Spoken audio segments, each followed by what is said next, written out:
ज्येष्ठ माह की शुरुआत हो चुकी है। इसी महीने में मनाया जाने वाला वट सावित्री व्रत महिलाओं के लिए एक विशेष पर्व माना जाता है।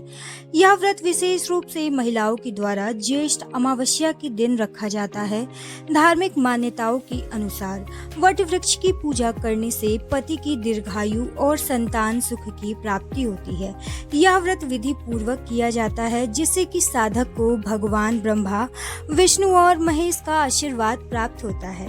यदि महिलाएं इस दिन वट वृक्ष के नीचे विशेष उपाय करें, तो इससे न केवल पति की प्रगति के रास्ते खुलते हैं, बल्कि घर की आमदनी भी बढ़ सकती है। वट सावित्री व्रत 2025 कब रखा जाएगा?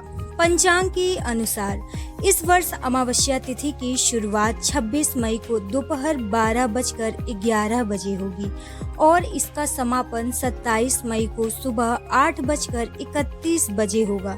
चूँकि अमावस्या तिथि का प्रभाव दिन में रहेगा, इसीलिए वट सावित्री व्रत 26 मई को रखा जाएगा।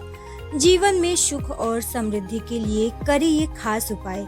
वैवाहिक जीवन में शांति के लिए, यदि शादीशुदा जीवन में लगातार तनाव बना हुआ है, तो इस दिन वट वृक्ष के नीचे भगवान विष्णु और माता लक्ष्मी की पूजा करें। पूजा के समय घी का दीपक जलाएं और पति पत्नी दोनों मिलकर वट वृक्ष की 11 बार परिक्रमा करें। ऐसा करने से दाम्पत्य जीवन में सामंजस्य बढ़ता है। आर्थिक तंगी या कर्ज से राहत के लिए, अगर परिवार में आर्थिक संकट बना हुआ है या कर्ज लगातार बढ़ रहा है, तो इस दिन माता लक्ष्मी को पीले रंग की 11 कौड़ियाँ अर्पित करें। यदि पीली कौड़ियाँ उपलब्ध न हो तो सफेद कौड़ियों पर हल्दी लगा करके अर्पित किया जा सकता है।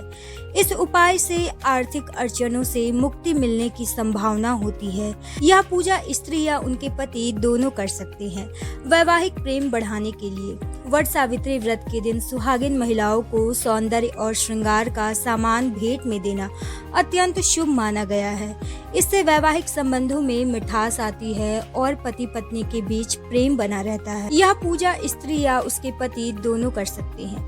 वैवाहिक प्रेम बढ़ाने के लिए वट सावित्री के व्रत के दिन सुहागिन महिलाओं को सौंदर्य और श्रृंगार का सामान भेंट में देना अत्यंत शुभ माना गया है। इससे वैवाहिक संबंधों में मिठास आती है और पति पत्नी के बीच में प्रेम बना रहता है। इस दिन कम से कम 11 विवाहित महिलाओं को सुहाग का सामान उपहार स्वरूप देना अत्यंत फलदायी माना गया है।